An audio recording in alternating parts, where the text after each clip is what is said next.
L'ENSA a le plaisir d'accueillir ce soir pour une conférence et aussi dans le cadre d'un workshop qu'elle mène avec l'atelier Pop Bijoux jusqu'à demain. Donc vous pourrez voir le résultat des productions des étudiants, des participants bien demain à 16h, à rectifier à partir de 16h. Et donc l'ENSA a le plaisir d'accueillir Marion Delarue, qui est artiste de l'objet corporel. Elle est en train de mener donc le workshop effectivement qui s'appelle Shell to Shape et qui vise à valoriser les coquillages de diverses échelles, de diverses natures, à l'aide de différents matériaux d'accompagnement et différentes techniques propres à la bijouterie. Et on a aussi une super nouvelle à vous annoncer, c'est qu'elle a su aujourd'hui ou hier le fait qu'elle est également finaliste du prix AJF, Art Jewelry Forum. Et c'est sur les 5 finalistes la seule européenne à être la finaliste. On peut l'applaudir bien fort. Et donc après sa conférence, vous pourrez également lui poser des questions. Je vous ferai tourner le micro. Il ne faudra pas être timide. Je pense qu'il y aura toujours des questions qui jailliront de sa parole. Merci Marion. Merci Antonin. Vous m'entendez bien ? Oui. Et même si jamais il y a quelque chose que vous ne comprenez pas du tout pendant la conférence, vous pouvez demander à Terry le micro pour poser une question. De toute façon, on n'est pas nombreux, ça va être très informel. Je vais montrer beaucoup de photos d'ateliers, beaucoup de photos de pièces en cours de processus, parce que parfois, déjà, c'est la meilleure manière de comprendre comment elles sont faites. Et parfois, c'est même aussi intéressant que les pièces, hein, vraiment comprendre toute la manière d'arriver à l'objet final, les techniques utilisées, les raisons pour lesquelles je l'ai choisi, etc. Alors, pour me présenter succinctement, donc, je m'appelle Marion Delarue. J'ai étudié aux Arts Déco de Strasbourg jusqu'en 2011. Où j'étais dans l'option bijoux contemporains. Donc il y a 2 écoles en France qui ont cette option-là. Il y a Limoges et Strasbourg. J'ai fait mon échange universitaire en Corée du Sud. Après, je suis partie en 6e année en Estonie, à Tallinn. Et ensuite, pendant plusieurs années, j'ai fait pas mal de résidences d'artistes.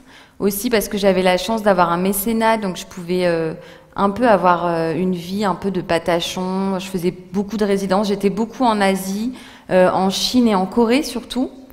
Et ensuite, après, je me suis un peu assagie, je me suis installée à Paris, ce qui est beaucoup moins excitant que la Corée et la Chine. Mais je suis quand même partie à la Villa Kujoyama en 2019, donc à Kyoto, où j'ai fait des recherches sur les ornements capillaires que je vais vous présenter. Et voilà, aujourd'hui, j'enseigne le volume dans la classe préparatoire de l'ESA de Orléans. Alors... commencer. Alors, je vais commencer avec une pièce que j'ai faite quand j'étais encore étudiante, mais qui est pour moi hyper importante. Donc, à ce moment-là, je suis en échange universitaire en Corée du Sud. Et en fait, toutes les pièces que je vais vous présenter, elles commencent avec la Corée du Sud, parce qu'en Corée, il va y avoir un énorme tournant dans mon travail, vraiment une nouvelle manière d'aborder l'objet. Donc, je montre même pas ce qui est fait avant, parce qu'il y a vraiment une espèce de avant-après, un espèce de non-retour avec la Corée. Donc, je commence avec cette pièce-là.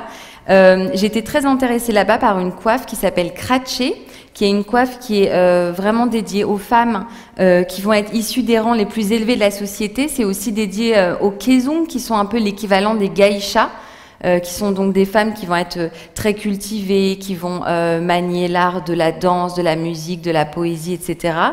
Et la manière dont le kratché est porté va donner beaucoup d'informations sur le statut marital, le statut social, l'âge de la personne, etc. Cette coiffe, elle est créée, en fait, la femme, elle va tresser avec ses propres cheveux, des cheveux qu'elle va acheter, qui vont être assez onéreux, et elle va créer un énorme chignon, vraiment sans début ni fin, complètement circulaire. Et ces cheveux-là sont, voilà, c'est vraiment il faut être vraiment dans un certain statut social pour pouvoir acquérir les cheveux d'une autre. D'ailleurs, il y a des légendes un peu terribles de mariés de très jeunes qui étaient dans des statuts sociaux très très élevés, et notamment une dont la nuque se serait cassée le jour de son mariage sous le poids de son kratché. Alors, je ne sais pas si c'est vrai, j'espère que non. Donc là, pour ce projet-là, je vais travailler à partir d'une chambre à air. Ce qui m'intéresse, c'est qu'il y a vraiment cette idée de circularité qui me fait vraiment penser à ce chignon dont on ne comprend absolument pas comment il est fait. Et je vais vraiment associer les cheveux vivants, brillants, hyper denses, hyper beaux des Coréennes, donc super vivants. Je les associe à la laque naturelle. Et j'imagine ces cheveux morts qu'elles achètent et qu'elles ajoutent.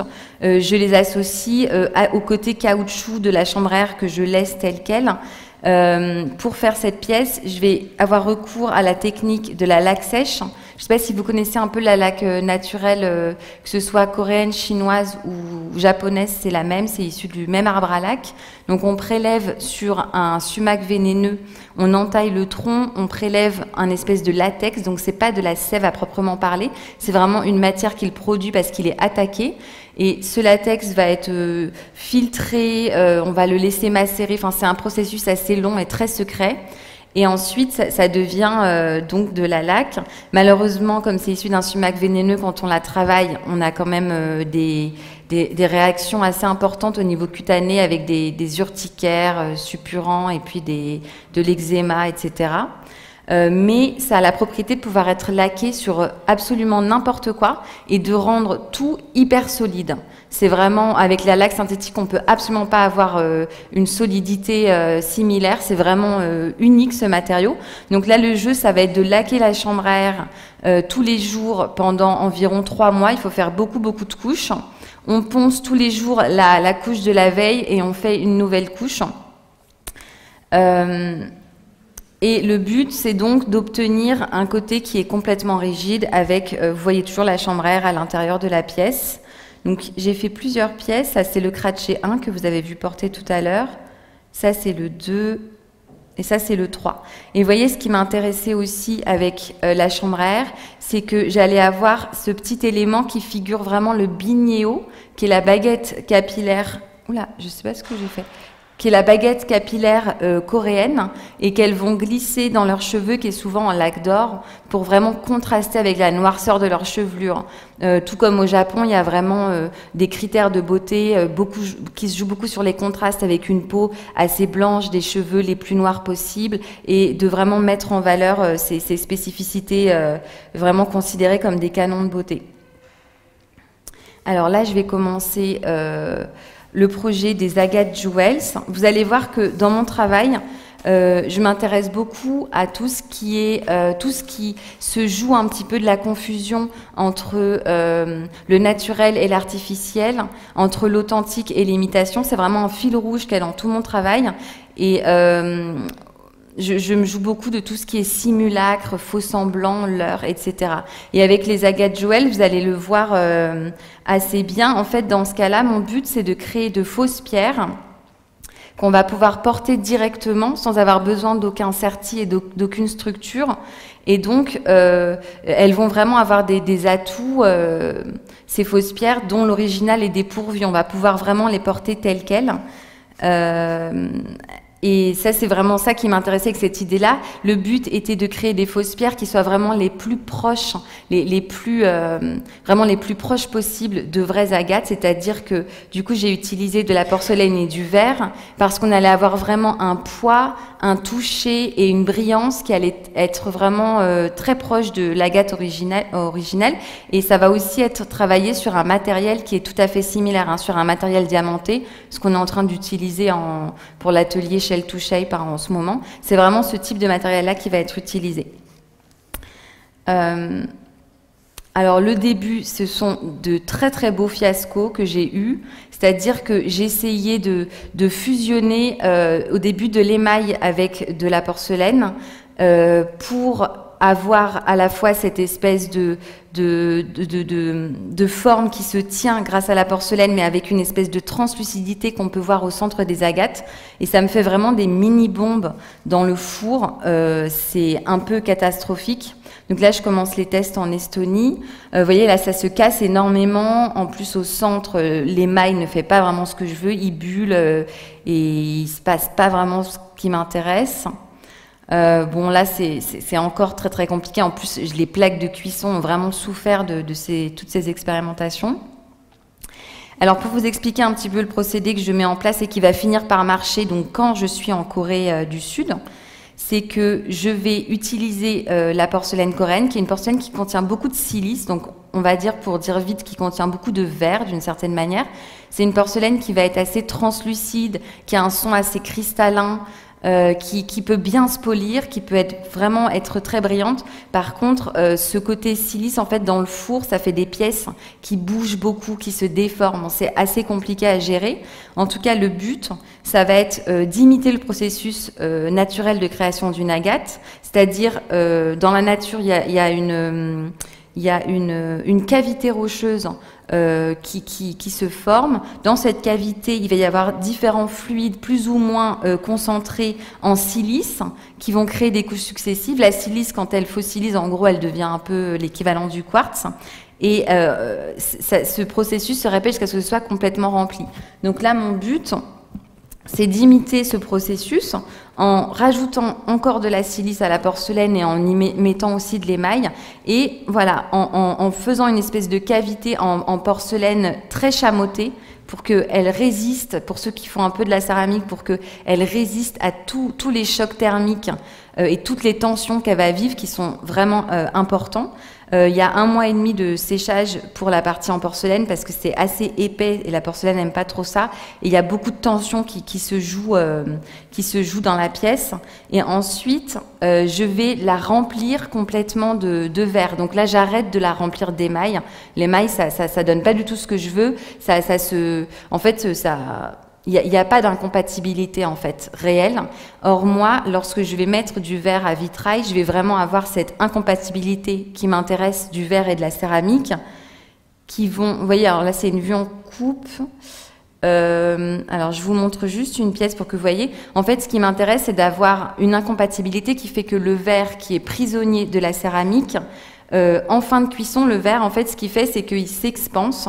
Là, il est bloqué, il est prisonnier de la partie en porcelaine. Du coup, il ne peut pas se développer comme il le fait habituellement, et donc il se casse à l'intérieur, mais il reste complètement collé à la porcelaine. Donc, cet effet de tressaillement qui ressemble à du quartz, c'est quelque chose qui m'intéressait. Après, évidemment, je joue sur les tensions, et c'est assez compliqué parce que j'ai quand même 2/3 de casse.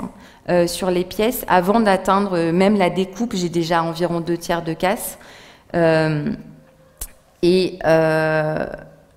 Donc c'est un petit peu compliqué. Et aussi, quand je fais une pièce, je vais pouvoir extraire uniquement une tranche par pièce. Donc j'ai environ 30 kilos de chute de ce projet que je garde parce que c'est des belles chutes avec des beaux matériaux, etc. Mais je ne sais pas ce que j'en ferai peut-être rien.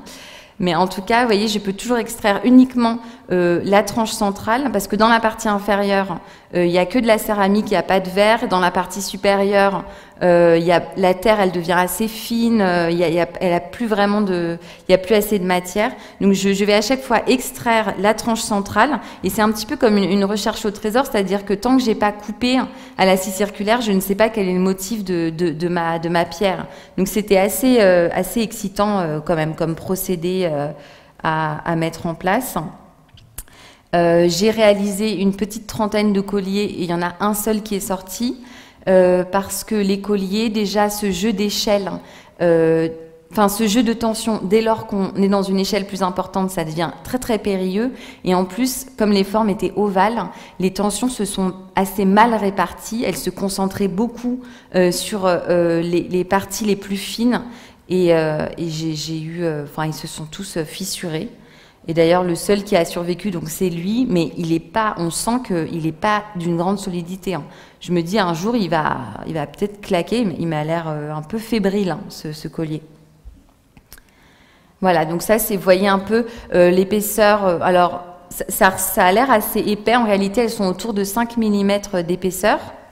Donc le but, c'est vraiment d'extraire la tranche centrale et ensuite de les polir sur du matériel diamanté. Donc on est vraiment dans un processus très très proche de l'agate avec un travail à froid qui est assez chronophage et un peu aussi accidentogène. Enfin, j'ai aussi pas mal de pièces qui sont... Donc en fait, c'est une espèce de meule verticale. J'ai pas mal de pièces qui ont été emportées parce qu'elles deviennent tellement fines que c'est assez difficile de les maintenir et elles peuvent partir... assez rapidement.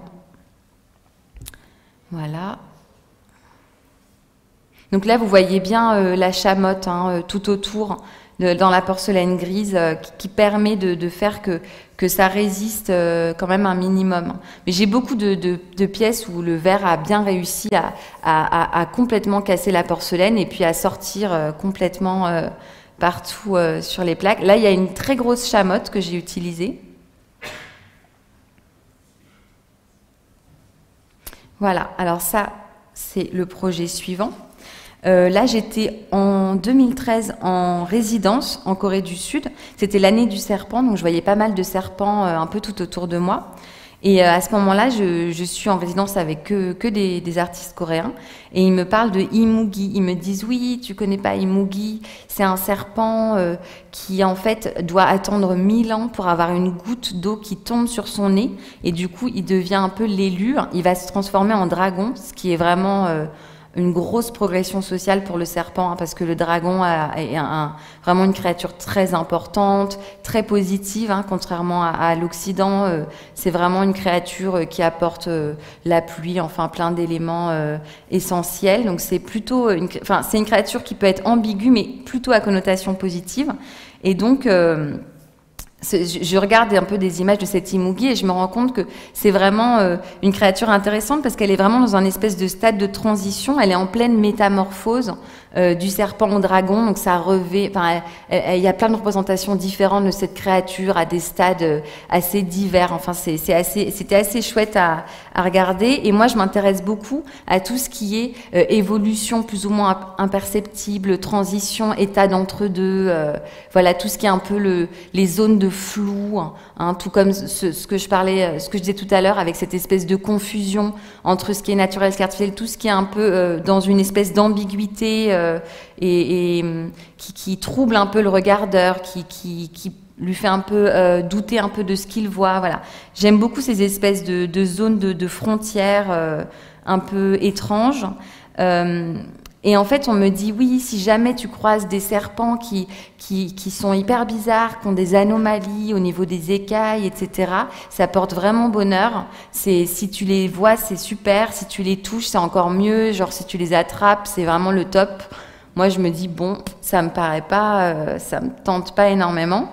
Mais en tout cas, du coup, je pars de cette idée de ces espèces de serpents étranges. Donc là, je réalise pour cette série, donc ça, c'est des pièces en porcelaine noire coréenne, donc teintées dans la masse. J'avais vraiment envie de faire des espèces de petits guerriers en cuirasse un peu protecteurs.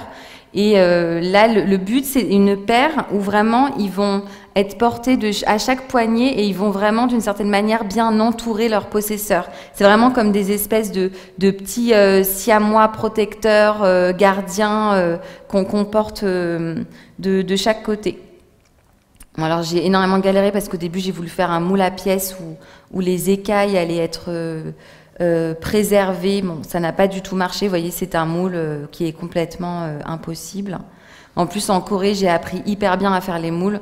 Je me dis, s'ils voyaient ça, ils seraient complètement choqués de l'amateurisme.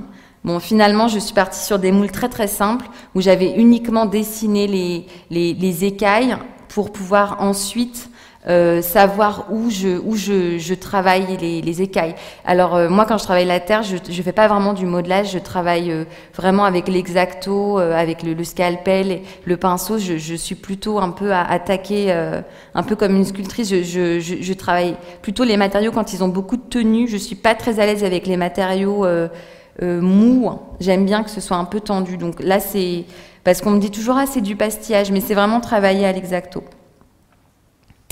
Alors, pour ce projet-là, donc là, je suis en 2014 et je suis en Chine, je suis à Pékin. Je suis en résidence dans un musée pékinois et je commence à faire des recherches sur la marqueterie de plumes de Shenyang. Donc, c'est une ville, bon, en soi, c'est un peu loin de Pékin, mais par rapport à la Chine, c'est pas loin du tout. Et cette technique, ça consiste à travailler avec des toutes petites plumes qui vont être collées une à une avec une colle naturelle qui est à base d'éléments animaux et puis d'algues. sur un support en pulpe de papier de riz. Voilà, c'est toujours comme ça, sauf que la marqueterie de Shenyang, normalement, c'est vraiment comme des espèces de peintures qui sont figuratives et souvent qui représentent des scènes mythologiques. Donc c'est de la pulpe de papier de riz qui est vraiment appliquée comme un espèce de carton un peu épais, et c'est des grandes scénettes en plumes. Il y a souvent des créatures mythologiques, il y a des tigres, etc. Quand je suis là-bas, je m'intéresse pas mal à une chimère ornithologique qui s'appelle, je vais très mal prononcer, mais en gros qui s'appelle Feng Huang, que j'avais beaucoup vue en Corée. On la voit un peu partout, vu qu'en Corée, c'est aussi la mythologie chinoise qui va être un texte vraiment fondateur de la culture coréenne. Et là-bas, je vois beaucoup cette espèce d'oiseau un peu étonnant, qui est un peu un équivalent du phénix qu'on a en Occident, un espèce d'oiseau hyper fantastique. Et surtout, je le vois souvent, donc je l'identifie comme étant le même, mais en réalité, il y a une grande liberté de représentation de cet oiseau-là. Et je me dis, mais en fait, dans les textes, c'est quoi cet oiseau? Il est défini comment? C'est quoi la définition? J'ai l'impression que les artistes sont très très libres dans la représentation, et moi je décide de partir vraiment du texte qui définit cet oiseau.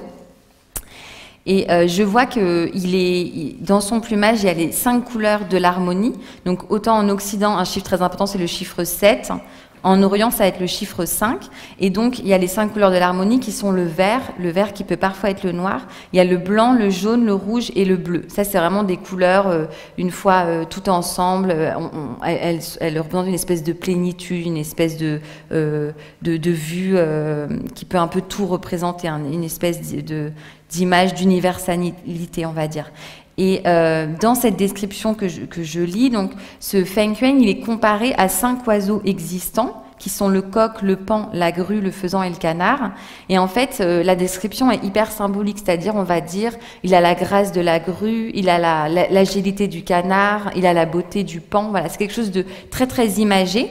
Et donc moi, mon but, ça va être de représenter cette créature en prenant dans ces 5 oiseaux les 5 couleurs de cette définition assez claire du Feng Huang.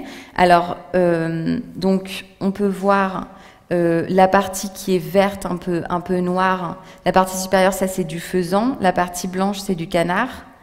Le coq, c'est rouge, le paon est en bleu, et pour le jaune, c'est la grue. Alors là, je voulais prendre absolument des plumes de grue couronnées, parce que c'est la seule grue qui a des magnifiques plumes jaunes. Et donc c'est un animal qui est protégé par la Convention de Washington, donc il a fallu que j'ai des papiers, que je contacte un endroit où ils élevaient des grues pour les os, et puis il a fallu attendre que les plumes de mue tombent. Mais je ne peux pas prendre les plumes de tête parce qu'elles volaient à travers les grillages, donc il a fallu prendre des plumes d'ailes, que du coup j'ai recoupées. En fait, c'est des plumes hyper belles, on dirait des cheveux qui sont hyper longues, hyper brillantes. Et donc voilà, je suis partie de ces grandes plumes que j'ai recoupées pour la grue. Sinon, pour toutes les autres, c'est vraiment des toutes petites plumes. Donc, vous voyez qu'ils sont collés une à une, et là, on voit un peu le support en pulpe de papier de riz. C'est un peu un support qui a un peu une forme de madeleine. C'est de la pulpe que je moule et qui est pressée dans un moule. C'est vraiment pressé pour avoir des formes assez précises. C'est une technique que je vais utiliser aussi ensuite pour des broches d'épaule. Donc là, vous voyez, je suis déjà beaucoup plus avancée. Et là, vous voyez le petit élément de fixation là, qui n'est pas encore fixé, mais vous voyez qu'il bouge. Le but, c'était qu'il puisse, une fois qu'il est fixé dans le col, qu'il puisse bouger vraiment en même temps que le porteur. Donc, il y a un petit élément rotatif et que ça puisse vraiment jouer avec la lumière, avec notamment les plumes de faisan qui sont hyper réverbérescentes. Je ne sais même pas si ça existe ce mot. Ouais. Enfin, qui renvoie très très bien la lumière. Et cet objet, en fait, ce qui m'intéressait en Chine, c'était que le bijou, il ne va pas y avoir des choses hyper courantes comme on a en Occident avec des bagues, des bracelets, des colliers. Le bijou est vraiment différent. Ça va beaucoup être des ornements capillaires très très codifiés. Il va y avoir des attaches, mais souvent elles servent à fermer un vêtement. Il y a un côté utilitaire qui est un petit peu plus exploité. Et donc là, c'est un objet qui ferme le col Mao. J'avais vu des petits objets comme ça qui ont un peu un côté bouton de manchette, hein, qui vont permettre de fermer des éléments textiles ensemble. Alors, ce projet-là, c'est quand je suis en 2015 en résidence de céramique en Corée, au Clay Arc Museum. Donc quand je suis en Corée, je vais y être en même temps qu'une artiste du bijou qui s'appelle Marine Dominizac, qui est une artiste française. Et en fait, comme je suis déjà allée en Corée pas mal de fois, donc j'y vais en 2010 pendant 1 an, et puis après j'y vais quasiment tous les ans, et puis je reste de 3 à 6 mois. Parce qu'en Corée, c'est hyper pratique, on n'a pas besoin de visa. Les Français, on peut rester 3 mois. Après, il faut juste aller à l'étranger et on peut revenir. Donc du coup, j'allais au Japon et je revenais en Corée et j'étais repartie pour 3 mois. Donc j'étais quand même pas mal en Corée. Elle me dit, est-ce que tu pourrais m'aider à trouver des volontaires? Elle faisait un projet sur la chirurgie esthétique en Corée, sur les modifications corporelles. Elle me dit, est-ce que tu peux m'aider à trouver des volontaires, des gens que tu connais qui ont fait de la chirurgie, pour que je prenne leurs témoignages. Et aussi, elle voulait mouler les visages avant et après chirurgie. Et on pouvait regarder son travail, c'est très intéressant. Et donc, je commence un peu à avoir autour de mes amis ceux qui veulent bien reconnaître avoir fait de la chirurgie. Parce qu'à Séoul, c'est très très courant, dans la nouvelle génération, c'est vraiment très très courant. Donc voilà, j'essaye un peu de trouver, puis je me rends compte vraiment à ce moment-là de l'ampleur du phénomène. Je me dis, là, c'est vraiment dingue, c'est complètement fou. Et puis elle visite les cliniques de chirurgie esthétique, elle m'explique un petit peu un peu l'envers du décor qui est assez terrible. C'est-à-dire que, par exemple, il y a une espèce de plastique qu'on peut mettre devant son visage. On voit donc on peut le placer par rapport à des traits qui indiquent les yeux. Et après, on voit quelle est la bonne longueur du nez et où doit être la bouche, quelle est la largeur du menton par rapport à des critères très très précis qui ne tiennent pas du tout en compte la taille des gens, ou est-ce qu'ils sont corpulents, ou est-ce qu'ils sont minces. Ça ne prend absolument rien en compte, c'est juste des espèces de critères sur lesquels il faut se calquer pour coller au profil, et ça paraît complètement... Enfin, en fait, ça me fait penser au jeu du cadavre exquis, des surréalistes, quand il y a quelqu'un qui commence à dessiner un dessin, il le cache, la personne suivante continue à partir, vous voyez un peu ce processus, continue à partir de la base, et puis donc on part on a des points de départ, mais finalement quand on regarde, il n'y a rien qui va avec rien, tout est complètement... et là ça me fait complètement penser à ça, c'est-à-dire que on prend pas en compte par exemple le haut du visage, mais quelque chose qui se fait pas mal, c'est de couper l'os de la mâchoire. C'est une opération qui est assez dangereuse d'ailleurs. Et en fait, on va pas du tout prendre en compte la partie supérieure du visage, on va considérer que le menton doit avoir telle forme et puis c'est tout. Donc pour moi, ça avait complètement un côté cadavre exquis, rien à voir avec rien, mais tant pis, on part de là et puis c'est tout, on y va. Et dans l'idée du cadavre exquis, ça me fait aussi penser à lorsqu'il y a un petit excès de chirurgie esthétique. Parfois, il y a aussi du laser qui est fait au niveau de la peau, même quand les personnes sont très jeunes. Et après, c'est un côté un peu hyper figé, le visage. Et on dirait un peu qu'il n'y a plus de vie. Et je me disais, c'est un peu comme un cadavre exquis, c'est-à-dire que ils ont l'air morts, mais beaux. Donc, c'est un truc un peu hyper ambivalent. Voilà, cadavre exquis. Donc je me dis, enfin voilà, ça commence un peu à me faire réfléchir à cette idée d'espèce de beauté figée, hyper artificielle, etc. Un peu de poupée dénaturée. Donc du coup, je me penche un petit peu sur les poupées de porcelaine articulées, sur la technique qu'on utilise. Et donc, en fait, c'est des formes qui sont donc créées, qui sont moulées en plâtre. Donc, je pense que vous devez tous un peu voir ce que c'est, hein, le moule à pièces en plâtre, comme j'ai montré pour les Monster for Company. Et en fait, on va couler dedans de la porcelaine rose qui est teintée dans la masse.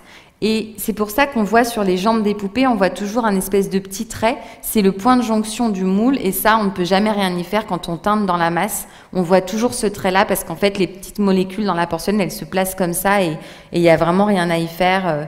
Et du coup, je vais travailler de la même manière. je vais en fait, comme pour le cadavre exquis, pour que le résultat soit exploitable, il faut fixer un certain nombre de règles.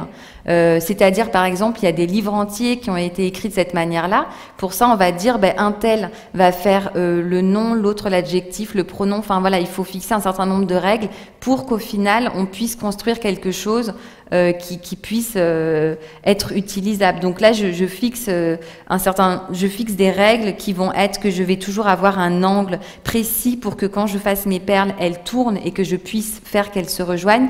Mais je travaille de cette manière, c'est-à-dire que je vais toujours cacher l'élément précédent pour créer le suivant et faire quelque chose de complètement créé de manière un peu arbitraire. Voilà, donc là vous voyez une pièce de près. Donc là c'est de la porcelaine rose qui est donc modelée et qui est ensuite coulée. Et voilà, le but c'est de polir les pièces juste après le biscuit, mais pas après la cuisson haute température. C'est-à-dire que si je les polis après la cuisson haute température, ça va être comme pour les agates, quelque chose de très très brillant. Alors que moi, je voulais plutôt quelque chose un peu comme de la peau de pêche. Donc en polissant finement après le biscuit, ça fait une espèce de chose hyper douce, mais pas du tout brillante. Hein, qui a un côté un peu... ça faisait un côté un peu jambon d'ailleurs. Un petit côté jambon dans la pièce. Et vous voyez toujours ce trait qui court tout le long sur ce point de jonction et qui m'intéressait beaucoup, que je peux pas éviter de toute façon, mais que je trouvais assez intéressant, qui va faire un petit trait un petit peu plus foncé. Donc c'est au même niveau, mais il y a vraiment cette petite différence de couleur. Alors là, je commence avec les Parrot Devotees. Alors là, comme je vous disais, donc comme je vous parlais de cette idée d'imitation qui m'intéresse beaucoup, ici, je m'intéresse vraiment à l'image du perroquet, qui est une sorte de symbole d'imitation par excellence. Jean Cocteau, j'avais lu un peu par hasard au sujet de l'imitation qui disait tout homme a un perroquet sur l'épaule, on est toujours en train d'imiter quelqu'un qui imite quelqu'un et tout le monde imite quelqu'un au final. On croit toujours qu'on invente des trucs, mais ça existe déjà, en général. Et donc, voilà, je pars de cette idée du perroquet. Et j'imagine, donc la petite histoire, c'est que des oiseaux de basse-cour sont hyper jaloux d'un perroquet. Le perroquet est toujours perché sur l'épaule du maître. Il converse avec le maître. Il a un statut particulier, personne ne le mange. Voilà, il a vraiment il est complètement privilégié et eux ils se disent dis donc c'est vraiment hyper injuste. Alors ils décident de mettre en commun toutes leurs plus belles plumes. Donc le jeu c'est un peu de partir d'oiseaux hyper communs. Vous voyez, je pars de canard, oie, faisan, dinde, pigeon, pintade, caille, perdrix et coq. Donc dans coq il y a aussi poulet. Et donc je pars d'oiseaux qui sont pas vraiment connus pour leur beauté. Et le jeu, ça va être de sélectionner sur ces oiseaux vraiment les plus belles plumes. Parfois, j'ai des toutes petites zones j'ai que les joues, par exemple, et de sélectionner ces plumes pour faire qu'en les assemblant, on a l'illusion que ça vient d'un oiseau exotique. Alors, pour ce qui est de la collecte, que vous devez vous demander comment j'ai collecté tout ça. Alors en fait, en France, dans les fermes, on n'a pas le droit de vendre les têtes ni les pattes. C'est considéré comme non comestible. Donc les fermes n'ont pas le droit de les vendre. Elles peuvent uniquement les vendre aux sociétés d'équarrissage. Enfin, en fait, elles les vendent pas. C'est les sociétés ils doivent payer les sociétés d'équarrissage pour que les sociétés les récupèrent. Et après, c'est transformé en pâté pour chat, en pâté pour chien. Bon, du coup, il y avait plein de petites fermes avec qui je travaillais qui les donnaient juste à leurs chiens parce que c'était juste plus simple.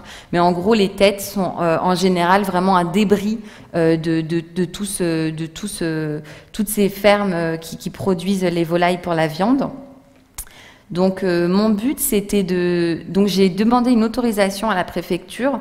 Donc j'ai dû expliquer ce que j'allais en faire, etc. À chaque fois que je vais collecter des têtes, je dois avoir des signatures de la ferme qui expliquent quelle tête, combien. Enfin, c'est tout un micmac. Et donc le but, c'est que après, donc j'ai fait ça pendant 4 ans. Après Noël et le jour de l'an, je fais un peu la tournée des fermes qui m'ont mis de côté les têtes congelées. Et ensuite, je dois moi-même récolter les plumes sur les têtes. J'aurais aimé déléguer, mais malheureusement, ce n'est le travail de personne. comme vous savez. Personne ne fait ça comme métier. Donc voilà, je dois moi-même récupérer les plumes. Et en fait, ce moment de collecte est hyper important parce que c'est le moment où je vais trier de manière très très précise les plumes. C'est-à-dire que par exemple, une tête de pigeon ou une tête de faisan, j'ai jusqu'à une douzaine de catégories. Le faisan, il a les plumes qui sont violettes juste sur les joues. Après, ça devient bleu, elles prennent une dimension qui est plus importante. Les petites oreilles au-dessus des oreilles, c'est des plumes vertes, longues, raides. Mais après, elles sont en éventail verte large. Donc, je dois à ce moment-là trier de manière très très précise par catégorie pour pouvoir... parce que voilà, c'est beaucoup plus pratique que je trie à ce moment-là et ensuite je choisis les catégories selon les pièces que je veux réaliser et j'ai toujours fait en sorte d'avoir au moins 3 oiseaux par pièce pour qu'il y ait vraiment un travail de collaboration entre les oiseaux pour représenter ces perroquets. Là, vous voyez la technique un peu. Donc, c'est toujours cette coque en pulpe de papier de riz.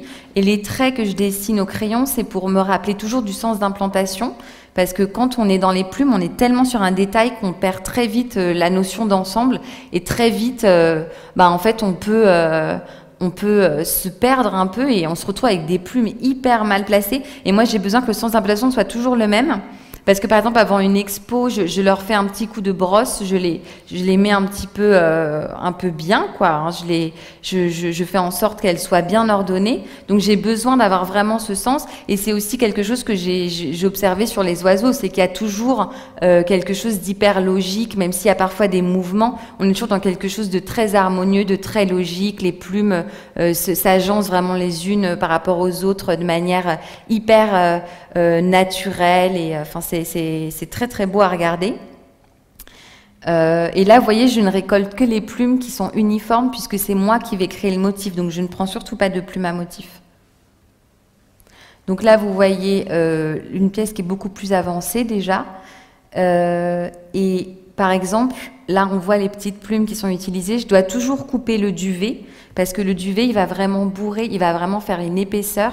Et après, ça empêche d'avoir une pièce qui est assez lisse. Ça peut vraiment faire des irrégularités, même en surface. Ça peut vraiment faire des espèces de bosses. En plus, comme ça joue avec la lumière, ça peut se voir parfois. Hein. Même sans toucher la pièce, on peut voir les bosses qui ressortent. Alors là, vous allez voir l'intérieur aussi. Donc là, vous voyez la coque en papier de riz. Alors, j'ai une structure en argent tout autour. J'ai des tiges qui sont fixées sur cette structure. Et les tiges, en fait, elles sont prises en sandwich dans la coque en papier de riz. Et donc, vraiment, on ne peut pas les séparer. Hein. Du coup, toute la coque est vraiment construite autour de la structure en argent. Et donc, voilà, ça, c'est les attaches pour les fixer sur l'épaule. Alors là, par exemple, ce qui est vert et violet, ça c'est du pigeon. Mais pour avoir des plumes comme ça, très très très vertes, c'est vraiment à une zone du cou. Et du coup, c'est environ 3 ans de collecte. Il me faut beaucoup de têtes pour avoir une surface aussi importante. C'est pour ça que je les sépare selon des critères très très précis. Du coup, j'ai que quelques plumes par animal et du coup, il me faut vraiment beaucoup de...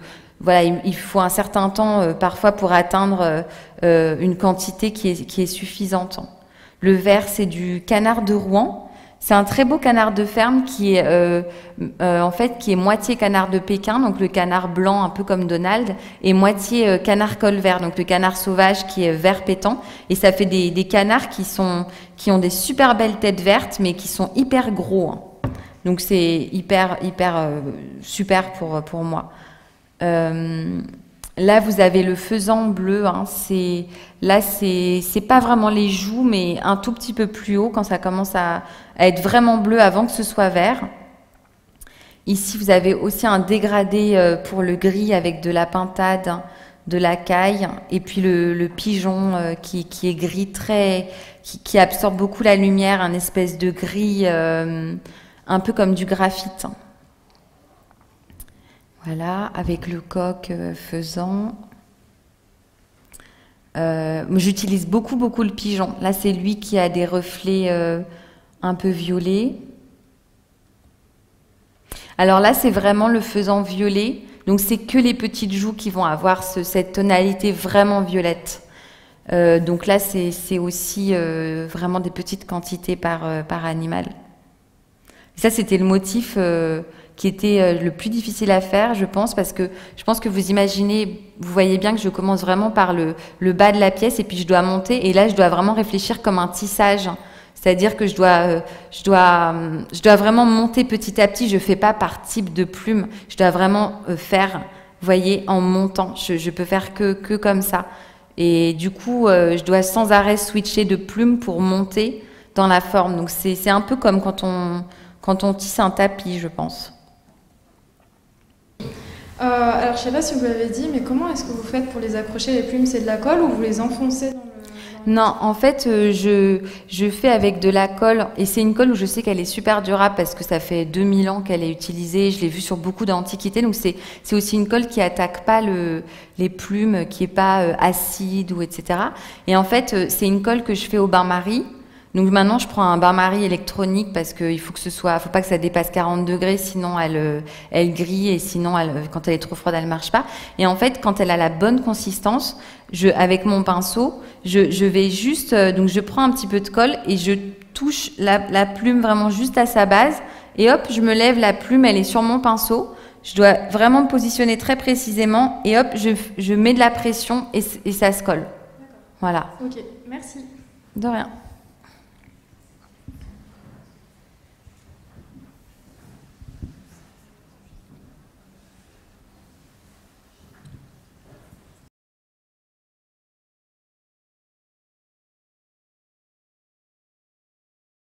Alors, cette pièce-là, c'est justement une pièce en coquillage.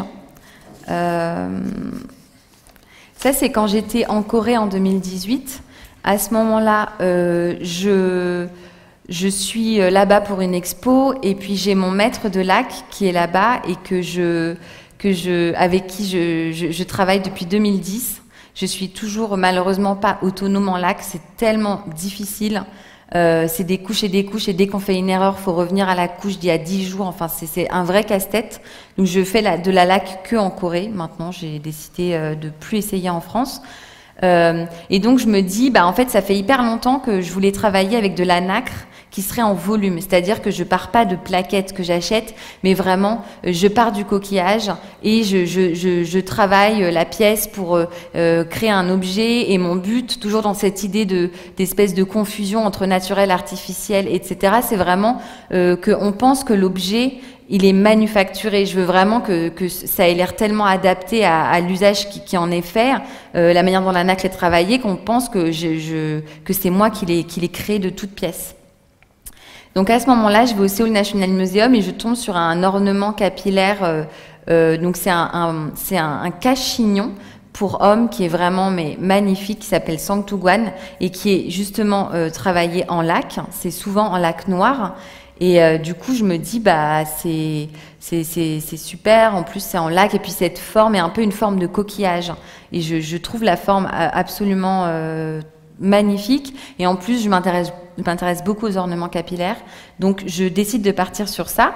Et en fait, je regarde ce coquillage qu'on utilise beaucoup pour l'incrustation de nacre dans la laque, qui est vraiment une technique dans laquelle les Coréens experts sont hyper bons experts, ouais.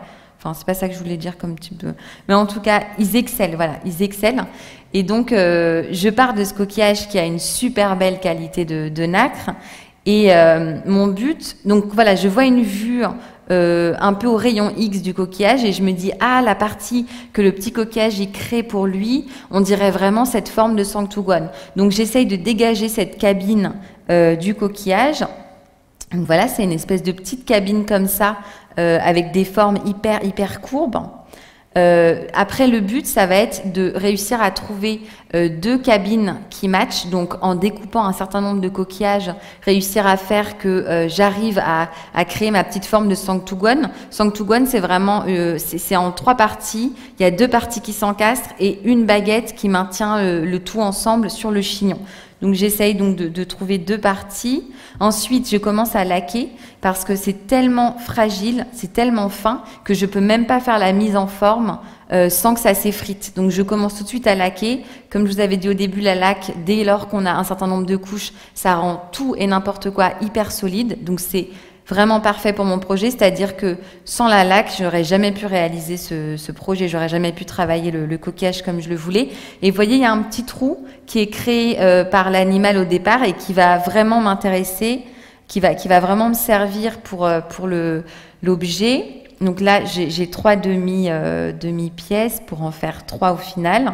Donc là, on est toujours dans les étapes, les sous-couches de laque. Il y a beaucoup de sous-couches en laque dans sa couleur naturelle qui est brune avant de passer à la laque noire, la laque finale. Là, vous voyez ce trou dont je parlais, il m'aide beaucoup puisqu'il va vraiment me servir pour être un espèce de soutien pour la baguette, pour faire que la baguette s'intègre le plus harmonieusement possible à l'ensemble. Et là, vous voyez bien la différence de nacre entre la nacre qui est la nacre extérieure du coquillage et la nacre qui n'est pas visible tant qu'on n'a pas coupé, qui est vraiment la petite cabine de l'animal, qui est une espèce de... Donc là, on voit la pièce à l'intérieur. Oui, je vous ai pas dit, mais j'ai caché donc des aimants dans la surface, des petits aimants. Donc pour vous dire à quel point le coquillage était fin, c'est qu'il y a encore la place de mettre des aimants. C'est vraiment hyper, hyper fin. Donc le but c'est de pouvoir voilà, le mettre sur le chignon. Et il y a cette baguette qui est d'ailleurs, c'est une baguette que j'ai fait en nacre, que j'ai laqué. Je voulais pas ajouter un nouveau matériau tel que du bois parce que j'avais peur que ce soit la confusion pour le regardeur. Déjà, les gens sont très confus quand ils voient la pièce en général. C'est vrai quand on voit pas comment elle est faite, on comprend pas trop l'idée. En plus, les gens pensent généralement que c'est en métal, que ça a été martelé. Enfin voilà. En tout cas, ce qui était assez drôle quand j'ai découpé ce coquillage, c'est quand j'ai vu la pièce à l'intérieur, ce côté un peu oreille de lapin et puis un peu pneumatique, hein, hyper boursouflé presque. Hein.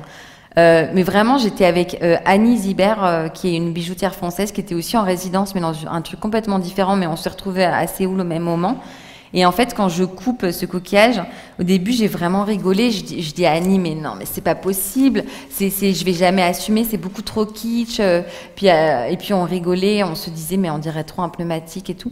Et puis finalement, je me dis, en fait, moi qui voulais vraiment détourner un peu cet objet qui est vraiment un symbole de pouvoir et un symbole de masculinité qui est vraiment dédié aux hommes de pouvoir, hein, vraiment. C'est les hommes les plus, un peu les hommes décideurs. C'est vraiment pour les hommes issus des rangs les plus élevés de la société. Donc moi qui voulais un peu détourner cet objet en le rendant un peu voluptueux, un peu clinquant, finalement c'était finalement au-delà de mes espérances. J'aurais pas osé designer quelque chose comme ça, mais comme je suis pas responsable, je me dis c'était finalement même plus adapté que ce que j'aurais prévu de faire. Et ça, c'est le dernier projet. Donc là, c'est quand j'étais en résidence à la Villa Kojoyama à Kyoto. Donc je pars là-bas en 2019. Et pour moi, c'est hyper intéressant. La résidence, elle est à Kyoto. De toute façon, aujourd'hui, on peut aussi travailler à Tokyo, etc., si on veut. Mais en tout cas, la résidence, elle est implantée à Kyoto. Et Kyoto, c'est vraiment la ville qui est le berceau là où on vraiment débuté tout le travail autour des ornements capillaires japonais.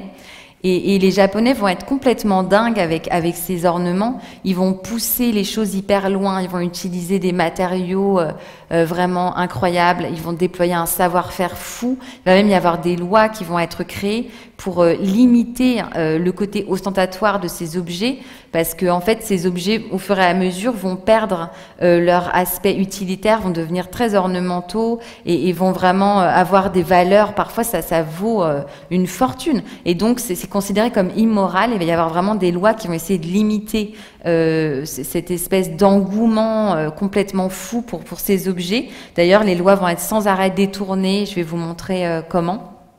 Un des moyens qui a été utilisé. Mais en tout cas, voilà, pour moi, c'était super intéressant que cette résidence soit à Kyoto. Et voilà, moi qui ai vraiment un intérêt très très fort pour tout ce qui est ornement capillaire, je me dis, bon là, je vais pouvoir vraiment faire des recherches sur cet objet-là, que les Japonais ont poussé très très loin. Donc les Japonais et les Coréens, et les Chinois, pardon, c'est vraiment ceux qui vont pousser le travail du peigne ornemental le plus loin. En Asie, c'est vraiment les deux civilisations du peigne, les deux pays où ils ont vraiment fait des choses assez folles. Donc je vais commencer par définir tout ce qui va être les singularités et les spécificités de ces ornements capillaires japonais. Qu'est-ce qu'ils font qu'un kushi est un kushi, qu'un kogai est un kogai et qu'un kanzashi est un kanzashi. Donc le kushi, c'est le peigne. C'est vraiment pas un peigne pour se coiffer, mais vraiment un peigne ornemental uniquement. Ça, c'est le kogai, donc c'est une baguette capillaire qui est toujours symétrique et généralement, elle est plus étroite en son centre. Et le troisième type d'objet, c'est le kanzashi, qui est une épingle à cheveux. Et vous voyez, il y a toujours un côté pointu et un côté rond. Vous allez le voir quand vous verrez les pièces en grand. Ce côté rond est généralement comme en forme de petite cuillère. C'est comme ça qu'on différencie vraiment les épingles à cheveux japonaises, des épingles chinoises, des épingles coréennes. C'est toujours en forme de petite cuillère et c'était supposé être un cure-oreille. Donc il disait non, mais en fait j'en ai 5 dans mes cheveux parce que j'ai vraiment besoin de me curer les oreilles. Aussi il disait que c'était pour se gratter le cuir chevelu, ce qui était quand même plutôt faux, parce que les objets étaient parfois d'une grande valeur et on les utilisait pas pour ça. Donc c'était vraiment une manière de justifier l'aspect utilitaire de ces types d'objets-là. Et donc mon but, c'est de vraiment définir qu'est-ce qui fait que ces objets qu'est-ce qu'ils ont de très spécifiquement japonais. Donc par exemple, ils vont être toujours très plats. Il n'y a jamais d'objets courbes.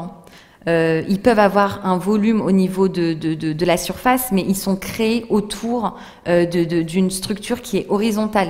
Aussi, ils sont toujours vus de manière horizontale. Quand il y a un décor, il est jamais vertical. Les peignes ne sont pas comme en Occident où ils vont avoir tendance à être plutôt verticaux et avoir des décors qui partent plutôt vers le haut. Là, on est dans des choses qui sont très horizontales. Le décor est très présent.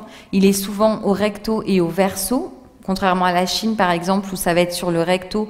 Et le fait que quand la personne a son peigne de face, on voit tout le verso qui n'est pas travaillé, ça posait pas de problème. Au Japon, non, il faut vraiment que les deux côtés soient impeccables.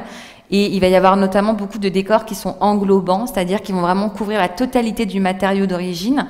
Et on va complètement perdre la notion du matériau dans lequel ça a été réalisé, alors que ça pouvait être des matériaux avec des qualités esthétiques hyper importantes, etc. Donc moi, mon but, ça va être de partir de la collection du musée du Kushi Kanzashi. C'est le seul musée au monde qui est dédié uniquement à ce type d'ornement bien spécifique, cet ornement capillaire japonais. Et donc, je pars de cette collection. Je vais lister toutes les matières d'origine naturelle qui sont utilisées traditionnellement pour la réalisation de ces ornements-là. Je vais exclure écailles de tortue, ivoire et corail. Et il va me rester la corne, le coquillage, l'os, la pierre et le bois. Donc je pars de ces 5 matériaux. Mon but, ça va être, à travers un travail de collecte très précis, de ne jamais avoir recours à un travail de décor, mais toujours de tirer parti de nuances chromatiques assez insolites, assez rares, ou de motifs naturels qui sont vraiment inhérents aux matériaux. Et toujours de faire un peu croire aux regardeurs qu'il y a eu un travail de décoration, vraiment de travailler cette illusion du décor. Donc là, par exemple, c'est ma collecte de bois quand j'étais aux ateliers ouverts à la Villa Kojoyama, où donc je montre un peu les bois que je collecte. C'est assez bien au Japon parce que comme il y a vous savez, il y a l'acier japonais qui est vraiment d'une qualité super, donc les couteaux japonais sont très renommés, etc. Et du coup, il y a pas mal de magasins où on peut acheter des manches, de quoi faire les manches de couteaux. Et donc, il y a des bois hyper beaux qui sont naturels et qui peuvent vraiment être hyper variés. Et donc ça, j'ai pas mal zoné dans ces magasins-là. Donc là, tout est naturel. Alors, quand j'étais aux ateliers ouverts, on me disait non, là, ça, je suis sûre que c'est teinté, c'est pas possible, rouge, voilà. Bon, alors là, je vous montre une photo de quand je suis en train de travailler. Vous voyez, j'avais vraiment des poussières qui étaient vraiment magnifiques. Et en plus, quand je travaillais les bois à la suite, ça me faisait des dégradés un peu sur la table selon les différentes essences de bois. Là, on voit, donc là, c'est très précisément le type de pierre que je recherche. Alors, au niveau de la pierre, il y a l'agate et la jade, qui sont les 2 pierres utilisées donc par les Japonais. Et l'agate, c'est assez génial pour le projet parce qu'on a vraiment plein de nuances chromatiques, on a des motifs hyper dessinés. Pour moi, l'agate, c'était parfait. Par contre, jade, très galère parce que c'est très marbré. Donc ça a un côté, le motif est très brouillon et c'était très difficile. J'ai trouvé un seul morceau. Alors que j'en ai vu au moins 1000. Hein. J'ai visité plusieurs artisans qui avaient parfois 80 ans, qui avaient de la jade jusqu'au plafond de tout ce qu'ils ont coupé dans leur vie. Et j'ai trouvé un seul morceau qui convienne. Donc ça, c'est vraiment exactement le type de pièce que je recherche. C'est-à-dire que j'ai un motif qui est assez complexe, assez dessiné, et en même temps, il est assez proche d'un couchi qui est assez courant. Donc mon but, ça va toujours être, pendant tout le travail de recherche, de faire un compromis, de trouver un espèce d'équilibre entre la pièce de matériaux naturels que j'ai et entre la forme que je dois obtenir pour que ça corresponde à ces codes bien particuliers de ce type d'ornement. Donc je dois toujours comme ça faire un espèce de travail d'équilibriste. Donc là, pour moi, c'est un peu la pièce. J'étais tellement contente quand je l'ai trouvée, parce que là, je construis mon pain très facilement autour des motifs. Donc là, tout le travail de découpe et le travail de mise en forme, il est hyper important. Je dois vraiment valoriser mon matériau au maximum. C'est des motifs qui sont en volume, donc c'est-à-dire que dès que je ponce un tout petit peu, le motif il change tout de suite. Ça, vous le voyez aussi, ceux qui sont en workshop coquillage. C'est ça, les motifs qui sont vraiment dans la masse, ils évoluent très très vite. Après, ce qui est bien aussi, c'est que entre le recto et le verso, en voyant les deux côtés, on peut anticiper la manière dont le motif évolue et on peut un peu jouer sur ça pour l'amener vers ce qu'on recherche. Donc là, c'est la mise en forme. Donc ça, c'est le peigne que vous avez vu au début. Donc là, je suis en train de faire à la main les dents, les pointes des dents, parce que ça, c'était impossible à faire à la machine. Si je ripais un tout petit peu trop loin, je shootais dans la dent qui était à côté. C'était un peu derrière, il y a une agate qui a une espèce de dégradé qui est en attente d'être travaillée. Alors ça, c'était une agate aussi dont j'étais très contente, avec un espèce de motif de nuages, un peu de ciel orageux. Et les nuages, en plus des paysages, des animaux, c'est vraiment des motifs qui sont récurrents sur les ornements capillaires japonais. Il y a une grande inspiration de la nature hein, qu'on sent toujours de la part des Japonais. Alors, ensuite, il y a le sabot. Alors le sabot de cheval, j'ai cru que c'était une erreur de traduction au début. Je me suis dit non, ça doit être de la corne et il y a un problème. Et en fait, le conservateur du musée du Kushikanzashi m'explique bien que non, c'est réellement du sabot qui était mis en forme pour faire les peignes. Et au début, je me dis oh là là, ça va être vraiment un enfer. Il va falloir que je déroule des sabots. En plus, ils ne savent plus du tout comment ils faisaient pendant la période Edo pour faire ça. Plus personne ne le fait parce que c'était des peignes qui servaient beaucoup à imiter l'écaille de tortue.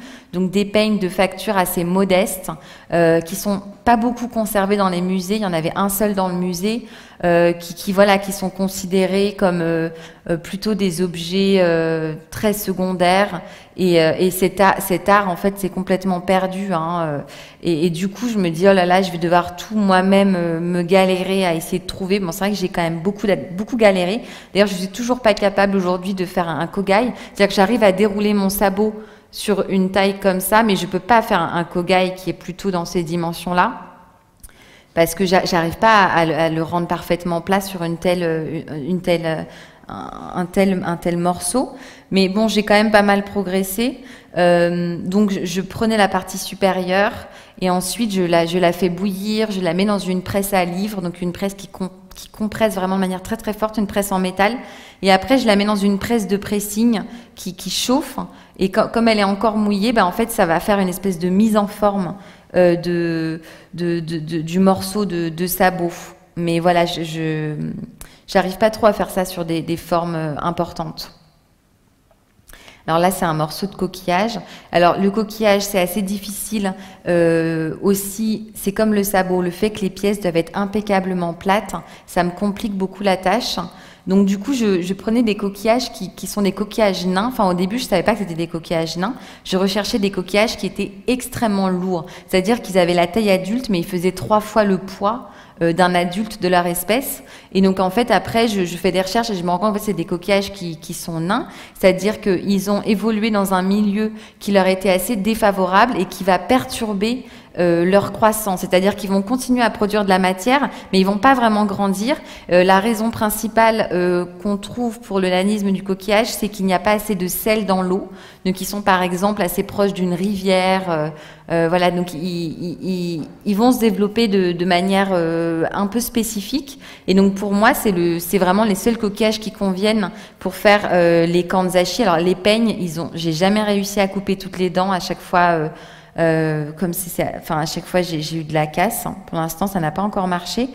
Mais au niveau des kanzashi et des kogai, je peux en faire, voilà, parce que les coquillages sont nains et qui sont vraiment hyper lourds et hyper épais. Donc là, vous voyez, c'est une pièce qui est symétrique et je vais, en creusant, enlever un petit peu tout ce qui fausse un peu cette symétrie pour essayer, en voyant le motif qui est au verso, d'équilibrer au maximum la forme. Là, par exemple, l'arche de gauche qui est un peu trop tordue vers le centre, je sais qu'en la ponçant, j'ai vu derrière que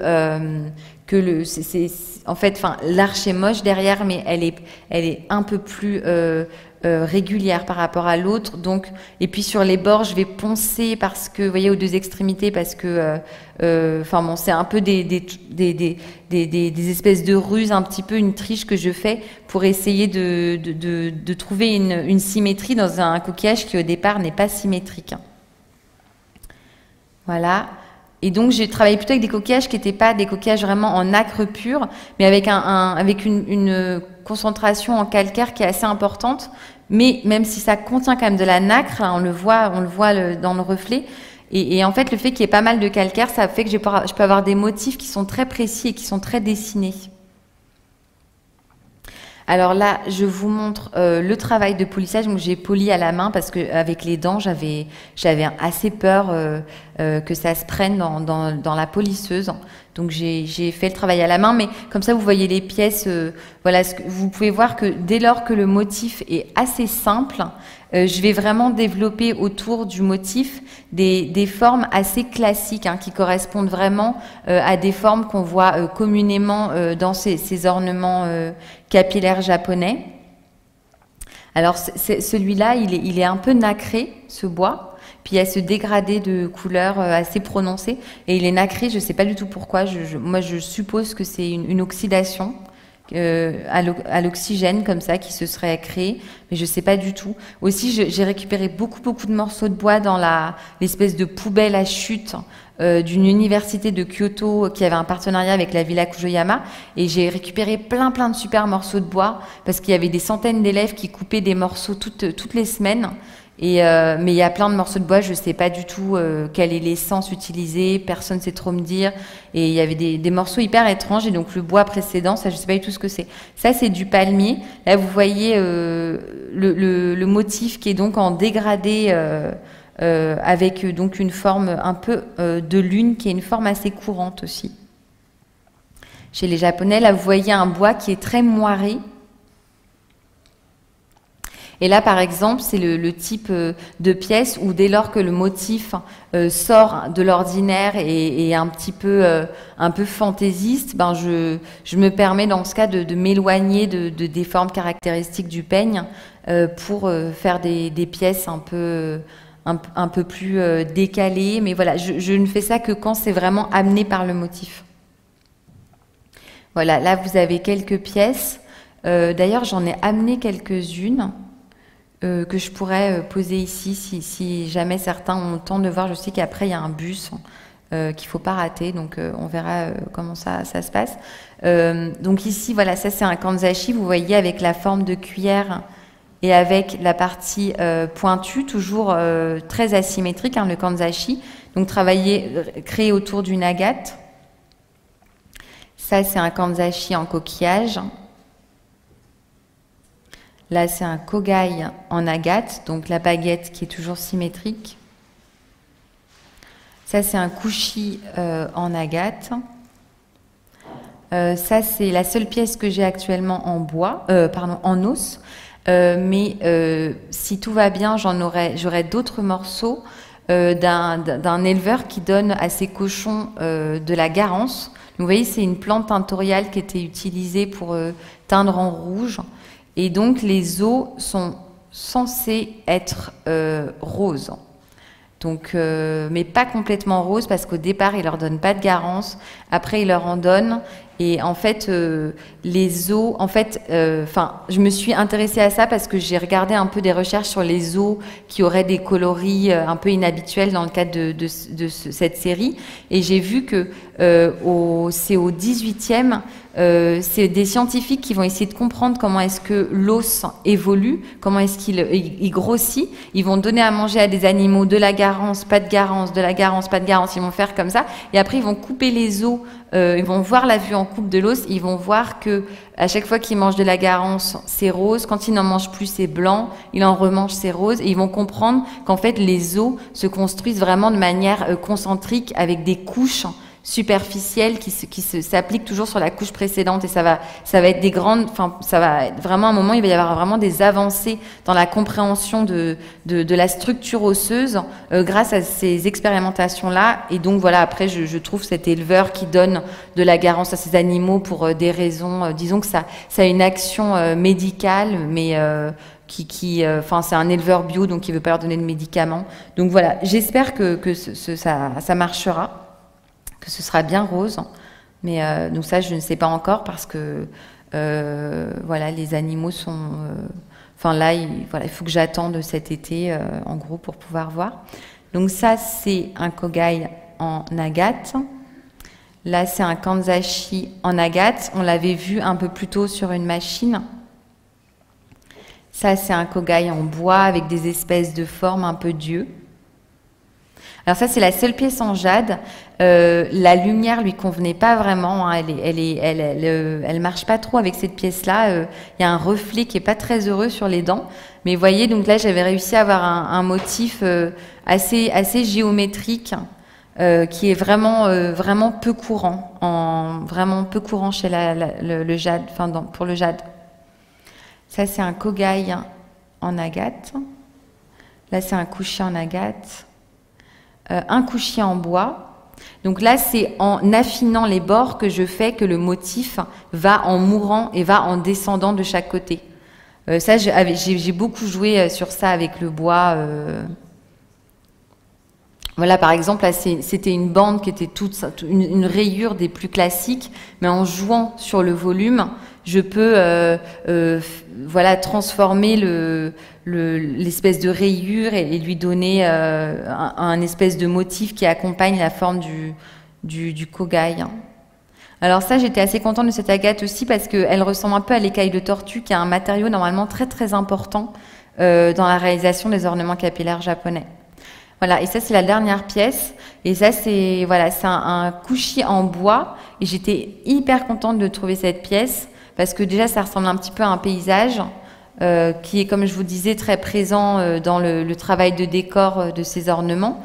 Et puis j'ai aussi la ligne là qui me permet même de savoir précisément où je commence mes dents.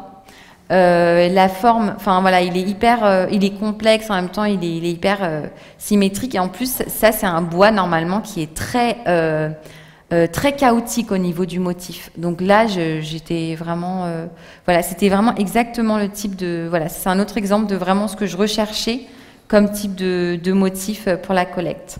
Voilà, merci pour votre attention.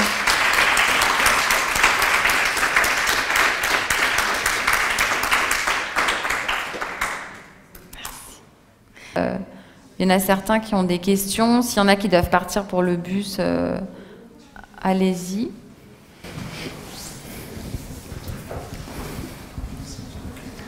J'aurais juste une petite question. Ce qui m'a semblé ressortir vraiment dans ton travail, c'était le perfectionnisme. Sur la plupart des pièces, tu prends vraiment un temps qui est extrêmement long à sélectionner ce que tu fais dans les pièces pour avoir vraiment ce qui est parfait, entre guillemets. Et Et du coup, je voulais savoir comment est-ce que tu faisais dans ton travail pour, sur des résidences assez courtes, prendre le temps. Ah oui, mais en réalité, en général, je ne finis jamais en résidence. Je fais toutes les recherches, j'accumule tout, et puis en réalité, je passe beaucoup plus de temps. Là, par exemple, pour le projet de résidence, quand j'ai quitté le Japon, j'avais peut-être 10 pièces finies, et encore. Donc non, je dépasse toujours. Je dépasse toujours parce que je passe toujours beaucoup de temps aussi avant de commencer vraiment. Donc, je dépasse. J'aimerais bien savoir comment tu arraches les plumes de la tête des pigeons sans les massacrer. Bah, en fait, c'est assez, ça s'arrache très bien dès lors que la tête a décongelé, parce qu'il faut la décongeler, sinon ça ne marche pas. Mais non, il faut, enfin, je les arrache peut-être 3 par 3 comme ça. Hein. Je fais pas par poignée évidemment parce qu'en effet là, ça les abîmerait. Mais je le fais petit à petit en prenant un peu à la base et ça part très bien. Et tu prends avec une pince à épiler ou juste avec les doigts? Ben, quand elles sont trop petites, je fais à la pince à épiler, mais sinon je fais plutôt avec les doigts, ouais. Moi, je me posais la question pour l'expérience que tu as eue sur les coulées de porcelaine et de verre. Sur les quoi? Les coulées de porcelaine. Enfin, les agates? Oui. Ouais. La reconstitution. Enfin, disons que tu recrées l'agate, c'est ça? Ah oui. Tu veux dire. Oui, en fait, enfin, mon but c'était de créer un peu de la même manière que les agates naturelles, mes agates, c'est-à-dire que je crée cette cavité, après je faisais couler les fluides, je les faisais ressortir et ainsi de suite. Tu vois ce que je veux dire? Ouais, mais du coup, tu as eu combien de cuissons? Ah oui, alors des cuissons, j'en ai eu 3. Et en tout, je crois que j'avais environ 9 jours de cuisson, si on prend toutes les cuissons, parce qu'il y a la cuisson du verre qui devait être très lente pour que ça se casse pas trop. Donc ça devait finir très très lentement, donc j'avais 3 cuissons et assez lentes quand même. Et donc, à partir du moment où tu commences en fait le processus et jusqu'à la fin, tu as plus de 3 mois finalement de... Pour les agates? Oui. Oui, ouais. Je pense que j'ai passé 3 mois. En fait, c'était Monica qui m'avait dit, Monica Brugger, qui m'avait dit oui, je vais commencer, je commissarierai une expo sur des pièces en porcelaine. Il faut que si tu as des choses, tu m'envoies. Et en fait, en gros, ça faisait longtemps que je galérais et que ça marchait pas. Et à un moment, 3 mois avant, je me suis dit, bah en fait là, il faut vraiment que j'y aille. Et ça m'a vraiment pris pile 3 mois de les finaliser. Donc je me rappelle que c'était vraiment ça, ouais. Merci. De rien. D'autres questions? Moi, j'en ai une. Est-ce que tu envisages de regarder ce qui se passe dans nos sociétés contemporaines ou dans les sociétés, disons, occidentales dans lesquelles on s'inscrit, s'il y avait d'autres types d'accessoires, des ornements capillaires? Est-ce que ça t'intéresse d'observer, de regarder ce qui se passe sur nos territoires ou notre territoire pour le futur? Oui, non, mais je suis pas contre regarder cette espèce occidentale. C'est juste que je suis hyper inspirée quand je suis en Asie. Et tout est beaucoup plus facile. Bon, je l'avais raconté un peu aux élèves du workshop, c'est que quand j'étais petite, on n'allait vraiment jamais au musée, et puis j'étais tout le temps dans ma cambrousse. Et en fait, ma grand-mère avait une collection d'objets asiatiques super beaux qu'elle avait de son grand-père. Et donc, il y avait des lacs, des porcelaines, des soieries, des choses en ivoire, vraiment des choses super belles. Et du coup, ça, pour moi, c'était vraiment ça, l'objet d'art. Et donc, j'associais vraiment l'art à ça. Et puis, je pense que ça m'a un peu... voilà, c'est un peu ça qui a été un peu le point de départ. Enfin, moi, je pense que j'aime les objets grâce à ces objets-là. Je pense que c'est vraiment ça j'étais tellement fascinée par ces objets.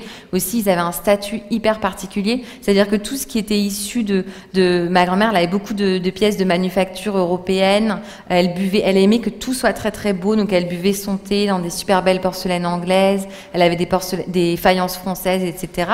Et tout était utilisé. Par contre, tout ce qui était asiatique, c'était un statut, comme si c'était un peu sacré, c'était pas du tout utilisé au quotidien, c'était manipulé avec un soin extrême. Donc pour moi, c'était des pièces hyper fascinantes qui étaient presque du domaine du sacré, en fait. J'avais l'impression que c'était des objets supérieurs à tous les autres. Donc je pense que c'est vraiment parce que j'étais fascinée par ça que j'ai commencé à aimer les objets. Et après aussi, le truc qui a fait que j'en ai fait, c'était que ma mère mettait un bazar pas possible. Enfin, elle est hyper bordélique. Donc, elle garde tout. Et en fait, du coup, il y avait plein de choses qui traînaient à la maison. Il y avait toujours plein de trucs. Et puis, je pouvais toujours bricoler un peu tout, n'importe comment. Enfin, c'est toujours un peu la même histoire. Tous les artistes disent toujours, j'ai vécu dans la nature et j'ai bricolé. C'est toujours pareil. Mais voilà. Donc, mais en tout cas, ces objets-là, c'est vraiment ce que je pense qui a fait que j'ai aimé les objets au départ.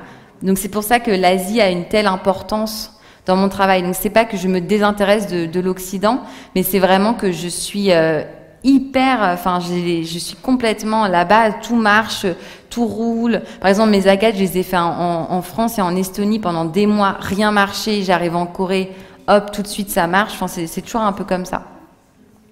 D'accord. Merci. De rien. Pas d'autres questions? Merci encore Marion. Merci à vous.